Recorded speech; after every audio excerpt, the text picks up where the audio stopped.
Boa noite, meus irmãos. Desde já eu agradeço a oportunidade por estar aqui, pregando mais uma vez aos irmãos. E para começar, algo que me deixou curioso nesse tema é justamente ali a primeira parte, que é a primeira parte que a gente vai falar. Vamos só falar o tema mais uma vez, todos juntos?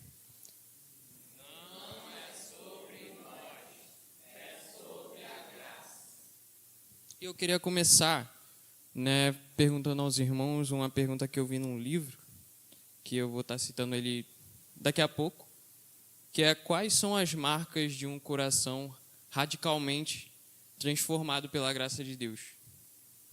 E aí, essa primeira parte desse tema, que não é sobre nós, me trouxe a dois títulos, que é sobre o ego e o orgulho humano. E o ego, ele significa justamente alguém que é atento aos próprios desejos, aos próprios interesses, que se apega a si, que ama a si mesmo.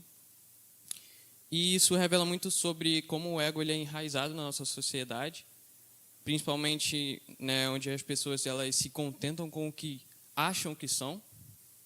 E enquanto o mundo diz, se aceite como você é, Deus diz que não devemos nos contentar com o nosso próprio entendimento, não devemos cair no nosso próprio entendimento. Enquanto o mundo diz, siga o seu coração, Deus ali diz para a gente não confiar no nosso próprio coração, porque ele é enganoso. Isso traz algo interessante, que é que o cristianismo ele não é para aqueles que se aceitam como são. E outra coisa que é sobre o orgulho, que é basicamente quase como um sinônimo ali para ego, que o orgulho ele é um dos pecados também muito enraizados nas nossas vidas. Por exemplo, no Éden, foi ele quem separou ali, o homem de Deus, onde a serpente diz que no momento em que eles comessem ali do fruto, eles seriam como Deus. E isso nada mais é do que ego, Você querer ser como Deus é orgulho. E de querer ser maior do que o outro, de querer ter mais do que o outro, de querer se colocar acima dos outros, de valorizar muito a si em detrimento dos outros. E o orgulho, algo interessante sobre ele é que ele é extremamente competitivo. Ou seja, não basta só ter algo, possuir um bem, possuir uma característica, basta só ter algo mais do que os outros. Ou seja, é sobre ter uma coisa mais do que os outros, ter uma coisa melhor do que os outros. Ele tá nessa constante competição. E além disso, o orgulhoso, por ser melhor do que os outros, acha que não precisa de mais nada, Característica essa que pode nos afastar de Deus, achar que somos autossuficientes, e isso nos afasta de Deus. Porque acaba que se eu me contento com o que eu faço, por que eu posso ter Deus na minha vida? Se eu contento com as minhas ações e com aquilo que eu sou, para que ter Deus na minha vida? E aqui vem algo muito interessante sobre o orgulho, é que o orgulhoso ele só consegue olhar de baixo para cima, ele não consegue olhar para quem está acima dele. E C.S. Lewis, em seu livro Cristianismo Puro e Simples, onde ele aborda ali os temas centrais do cristianismo, no que diz respeito aos que os cristãos acreditam ali nos temas centrais, ele traz um capítulo inteiro só sobre orgulho. E aí eu queria só uma citação aqui desse livro que eu achei muito interessante, que vai falar assim: como as pessoas que estão obviamente corroídas pelo orgulho podem dizer ao mesmo tempo que acreditam em Deus e que se consideram tão religiosos. Receio que isso signifique que elas estejam adorando a um Deus imaginário. Na teoria, elas admitem que não são nada na presença do seu Deus fantasma, mas, na verdade, estão o tempo todo imaginando o quanto ele as aprova e a se acharem bem melhores do que as pessoas comuns. Ou seja, eles pagam alguns tostões de humildade imaginária para ele e, em troca, obtêm milhões em termos de orgulho diante de seus companheiros. E qualquer um de nós pode, a qualquer momento, cair nessa cilada de morte. Felizmente, temos como provar se caímos nela. Sempre que nossa vida religiosa está nos fazendo pensar que somos bons, acima de tudo, que somos melhores do que os outros, certamente estamos sendo influenciados não por Deus, mas pelo diabo. A prova real de que você está na presença de Deus é que você ou esquece completamente de si ou se vê como um objeto pequeno e sujo. O melhor é esquecer-se completamente de si. E C.S. Lewis aqui ele traz um tema muito interessante, que é justamente isso de o melhor é esquecer-se completamente de si. E lá em 1 Coríntios 4, versículo 6, vamos abrir lá?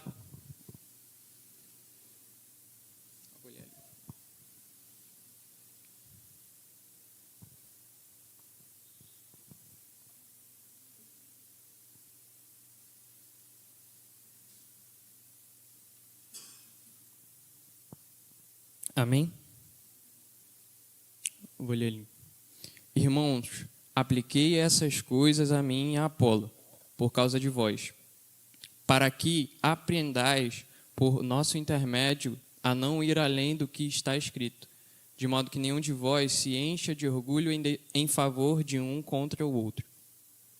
No contexto desse texto, dessa passagem, Paulo ele estava ali resolvendo alguns problemas de divisão em Corinto, na igreja de Corinto, e a causa dessa divisão era justamente o orgulho, onde, uma vez que a igreja ela tinha passado ali pelo discipulado de vários apóstolos, como Cefas, como Apolo e o próprio Paulo, havia ali uma disputa de poder, quanto ali os irmãos que foram discipulados entre eles.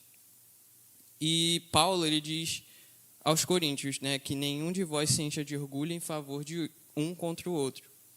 E a palavra para orgulho ela tem um sentido muito interessante, que é o de algo super inflado, de algo inchado, de algo além, inchado ali além do seu tamanho.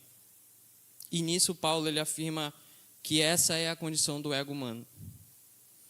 E vocês lembram da pergunta que eu tinha feito lá no começo, de quais são ali as atitudes de um coração verdadeiramente, de um coração radicalmente ali transformado pela graça de Deus?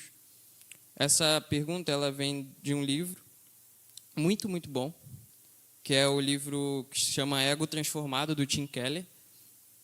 E nele, ele trata justamente dessa passagem de 1 Coríntios 4. E ele traz 4 verdades ali sobre o estado do ego humano. Que ele é vazio, que ele é dolorido, que ele é atarefado e frágil. Primeiramente, ele traz que o ego humano ele é vazio, que isso revela que o ego superinflado ele não pode ter nada no centro, ele é oco.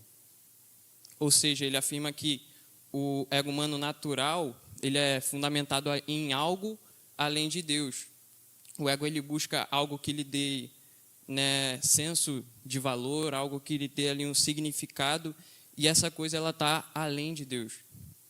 Ou seja, ele se apoia nessas coisas e o porém disso é que se tentarmos colocar qualquer coisa no lugar reservado originalmente para Deus, vai acabar sobrando muito espaço.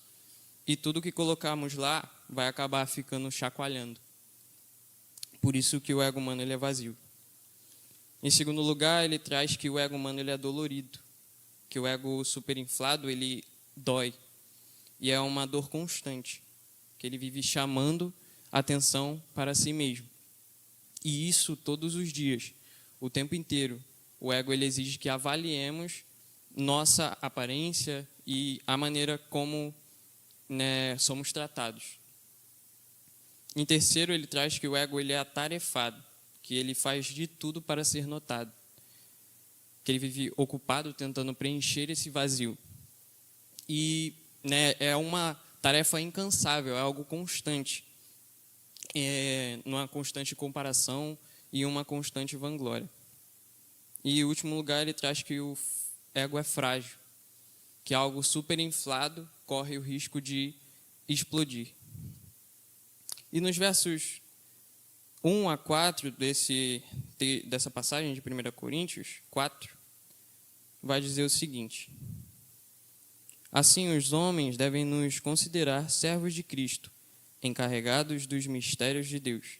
Além disso, o que se requer de pessoas assim encarregadas é que sejam encontradas fiéis. No entanto, pouco me importa se sou julgado por vós ou por qualquer tribunal humano. De fato, nem eu julgo a mim mesmo, pois, embora eu esteja consciente de que não há nada contra mim, nem por isso me justifico, pois quem me julga é o Senhor.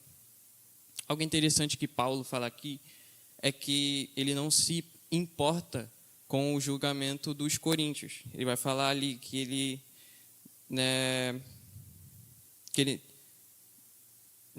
não se importa de serem julgados por eles, nem por qualquer outro tribunal humano. E a palavra ali para julgado tem o mesmo significado de ser alvo de um veredito. Ou seja, Paulo ele não busca nos coríntios, nem em nenhum outro tribunal humano, o veredito, para que ele se sinta ser alguém. Ele não se importa com o que as pessoas acham dele. E até aqui tudo bem, né? A própria sociedade de hoje, também fala, por exemplo, que você não deve se importar com o que as pessoas dizem, mas sim com o que você diz. Porém, Paulo aqui, ele traz algo sobre isso logo depois, que ele vai falar: de fato, nem eu julgo a mim mesmo. É como se ele dissesse: eu não me importo com o que vocês falam sobre mim, com o que vocês me julgam, com o veredito de vocês, mas eu também não busco esse veredito por mim mesmo. Eu não julgo nem a mim mesmo. E depois Paulo ele vai dizer: quem me julga é o Senhor. Ou seja, a opinião de Deus é a que importa para Paulo. É o único que interessa para ele. O veredito de Deus é o único ali que importa para Paulo. E no Evangelho é interessante que o veredito ele é dado muito antes de desempenharmos as nossas ações. Não é preciso o nosso esforço para alcançar esse veredito, porque alguém já o fez por nós. Ou seja, a identidade de Paulo, ela não vem do que os outros acham, não vem do que ele próprio acha, mas vem do veredito do Senhor. E com essa introdução, vamos dar início à mensagem, vemos que o orgulho e o ego, ele nos afastam de Deus, assim como foi com Adão e Eva, que caíram ali na tentação posta pela serpente e que ocasionou na saída do jardim do Éden, na saída da presença de Deus. Vamos abrir nossas Bíblias lá em Romanos 5, verso 12. Vamos falar um pouquinho sobre a queda.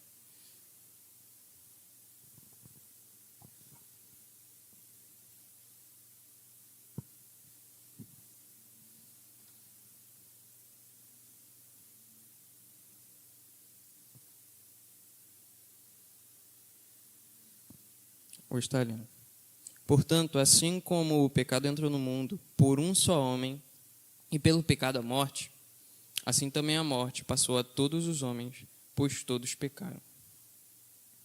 Nesse versículo, ele traz justamente o que falamos ainda agora, porque por meio do pecado de Adão, escolhendo assim o pecado em detrimento das outras coisas nas quais Deus colocou ali no Éden, as frutas, o alimento, os animais, a própria presença de Deus ali no jardim, Adão escolheu olhar para si, ele escolheu olhar para o seu orgulho, olhar para o seu ego, escolhendo assim desobedecer a Deus, se rendendo à tentação do orgulho.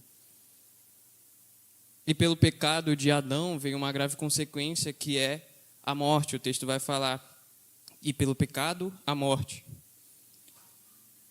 E o interessante é que a morte ela é uma separação do homem com Deus. E é uma separação eterna, para um tormento eterno. E essa morte, no texto fala que passou a todos os homens. Em outras versões também vai falar veio a todos os homens. Ou seja, essa morte, ela vai de encontro a todos. Não há um que escape dela, não há um que possa fugir dessa morte sozinho. Nisso, somos aprisionados ao pecado. Nos tornamos escravos dele. Outro ponto também, vamos abrir lá em Gênesis 1, 26.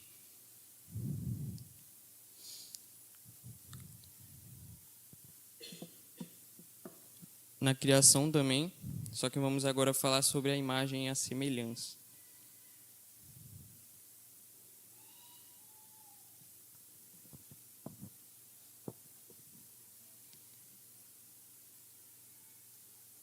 Vai falar assim: também disse Deus, façamos o homem à nossa imagem, conforme a nossa semelhança.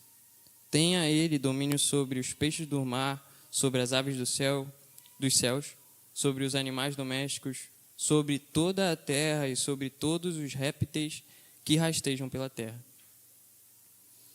Vemos aqui que Deus fez o homem à sua imagem e semelhança. Isso não significa literalmente que somos iguais nas características de Deus, como alguns pensam, né, nas suas características físicas, até porque ele existe antes da matéria. E o Augusto Nicodemos, né, o pastor, ele explica isso de forma muito boa, e aí eu queria trazer aos irmãos que ele vai falar assim: o homem foi criado com as características morais e espirituais que refletem o caráter e o ser de Deus. O ser humano é pessoal, inteligente, consciente, criativo e usa a linguagem. Um ser moral que é amor, justiça, bondade, retidão, todos esses atributos de Deus, ele confere a esse ser, com o objetivo que fosse o seu representante aqui na Terra e a ter comunhão. A gente viu nos estudos do pastor sobre atributos de Deus que existem os atributos comunicáveis e os incomunicáveis. Comunicáveis são aqueles que Deus ele não comunicou aos homens, ou seja, a onipresença, onisciência, né, e onipotência. E os comunicáveis são aqueles que ele comunicou conosco, ou seja, né, o amor, a justiça, a bondade, esses que foram falados aqui e mais outros. E no contexto anterior de Adão e Eva, no momento em que Adão come ali do fruto, em que somos separados de Deus, essa imagem e semelhança que temos de Deus, ela ainda continua em nós, mas ela é manchada pelo pecado. Ela ainda continua em nós, porém ela é desfigurada, ela é danificada pelo pecado. Ou seja, a humanidade a partir daí ainda continua tendo alguns dos atributos comunicáveis, né, sendo expressos, porém, como vimos, amor, união, porém essa imagem ela é manchada pelo pecado, somos separados de Deus e a morte vem até nós. A partir desse momento, nós vemos de Gênesis até o último livro da Bíblia, de Malaquias, que o povo ele, né, continua buscando a Deus de diversas formas, seja, né, pelos sumos sacerdotes, buscando perdão pelos seus pecados, dos cordeiros, dos animais que eram ali sacrificados a Deus para o perdão dos pecados, de um sumo sacerdote, dando que todos os anos, ali atravessando o Santo dos Santos, para ter acesso ali, pedindo o perdão pelos pecados. E isso, né, todo esse processo, vemos como que eles, né, caíram muito, como eles buscavam ali perdão, mas ainda caíam muito. Porém, para que fôssemos reconciliados, redimidos e restaurados com Deus novamente, era necessário um sacrifício de alguém perfeito, sem pecado e justo, para que levasse a nossa culpa e, né, nos libertar do poder do pecado. E aí a gente entra no contexto do texto da divisa, que é de 1 Pedro 1,10. Vamos abrir lá?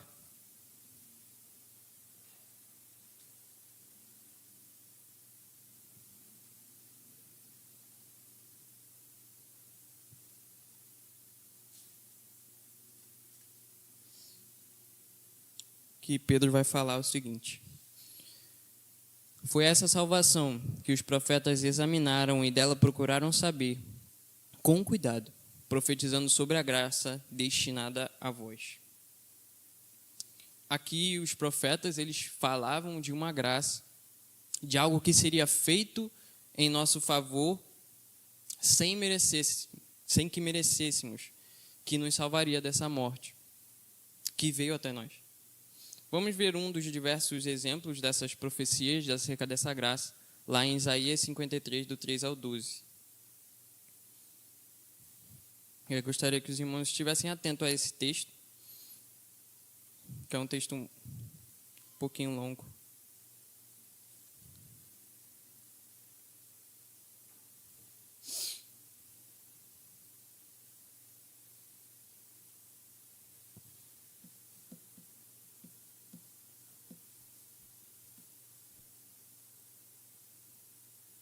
Amém? Vai falar lá. Foi desprezado e rejeitado pelos homens, homem de dores e experimentado nos sofrimentos. E como um de quem os homens escondiam o rosto, foi desprezado, e não lhe demos nenhuma importância. Verdadeiramente, ele tomou sobre si as nossas enfermidades, e levou sobre si as nossas dores. E nós o consideramos aflito, ferido por Deus e oprimido. Mas ele foi ferido por causa das nossas transgressões e esmagado por causa das nossas maldades.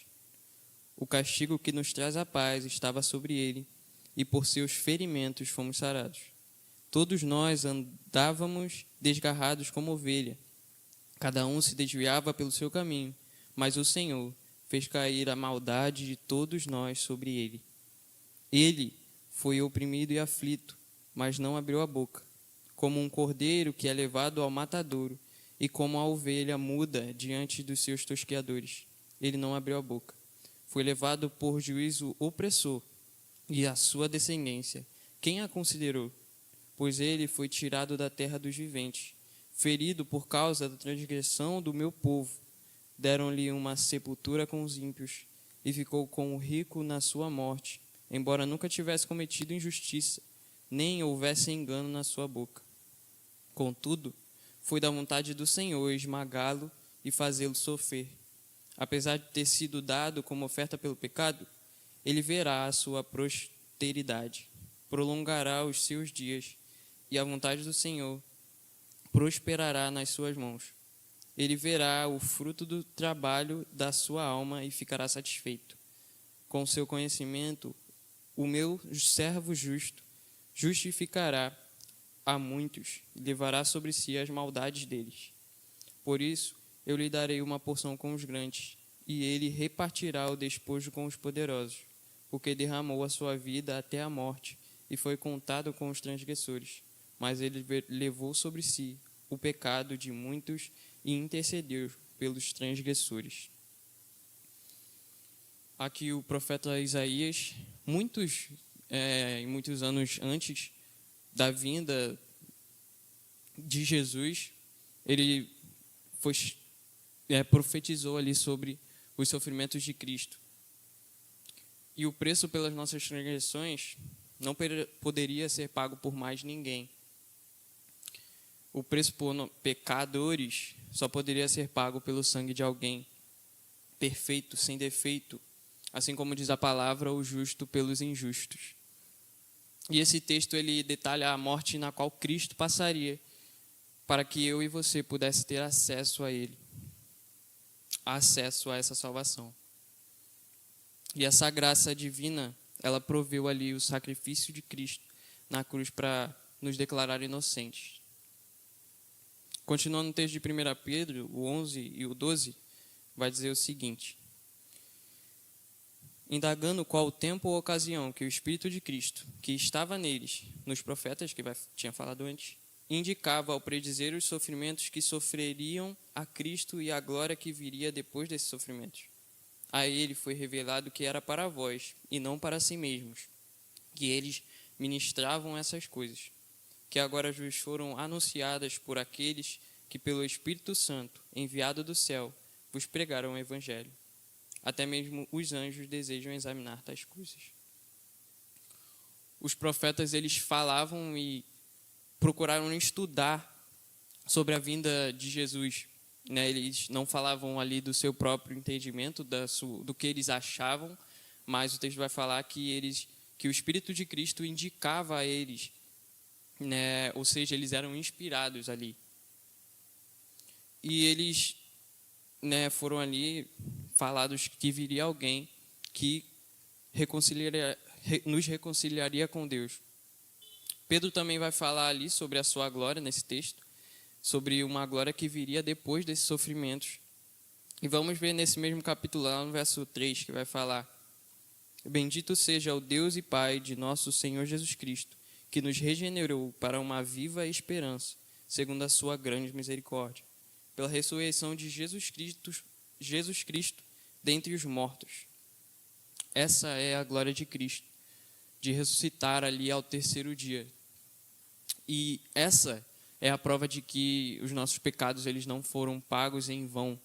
Porque se Cristo só tivesse morrido ali e acabou, né, a morte teria vencido.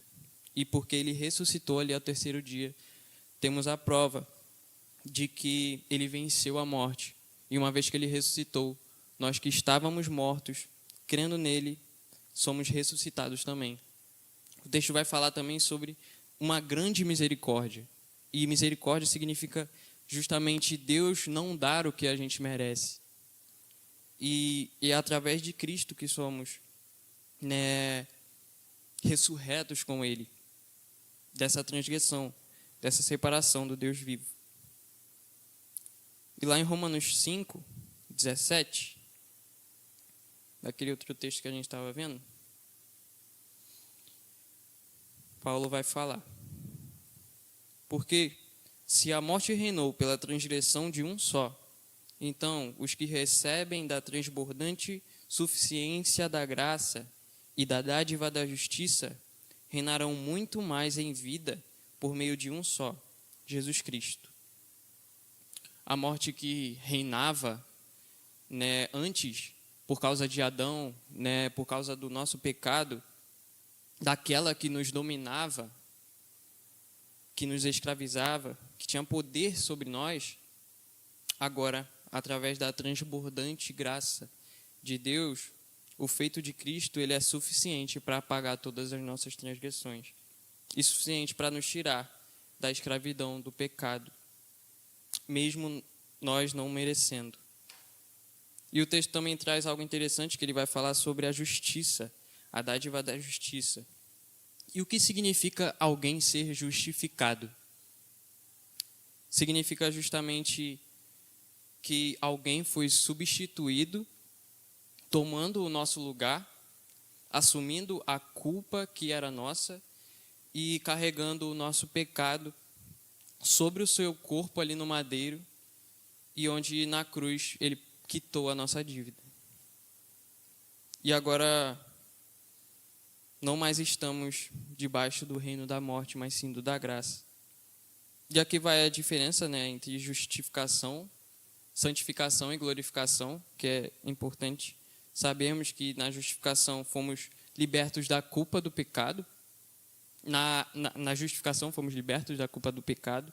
Na santificação, que é o momento presente, estamos sendo libertos, né? Fomos libertos do poder do pecado. E na glorificação seremos libertos da presença do pecado. Ou seja, o pecado ele ainda, né, na santificação ele ainda habita em nós, mas ele não tem poder sobre nós. E na justificação somos libertos da culpa. E por último, eu queria falar sobre redenção.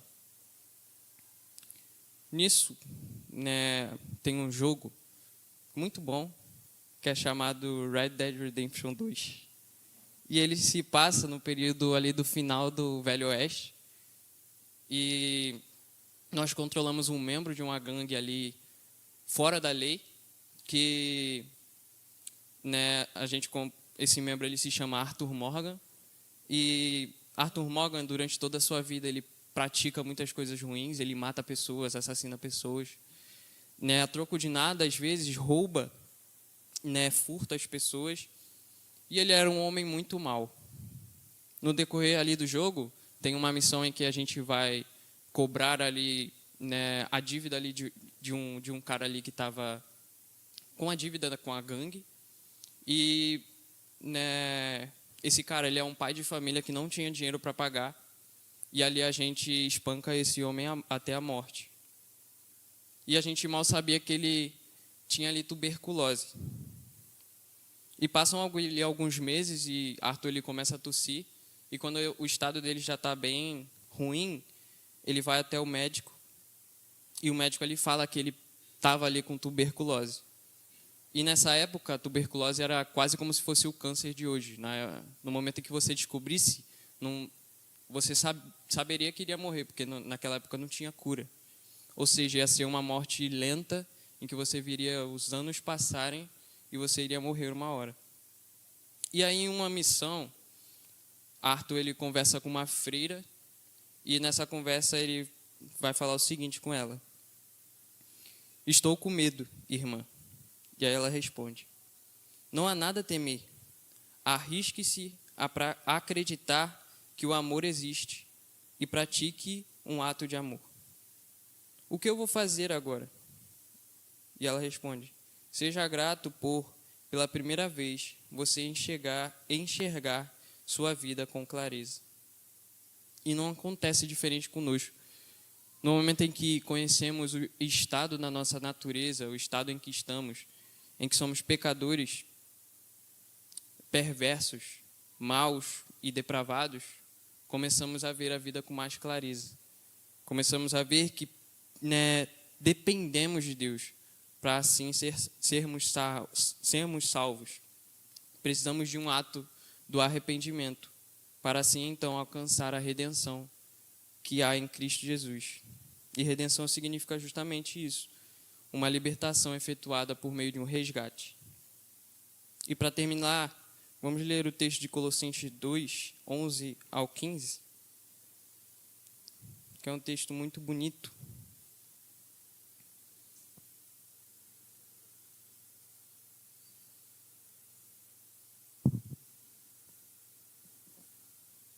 Vou estar lendo.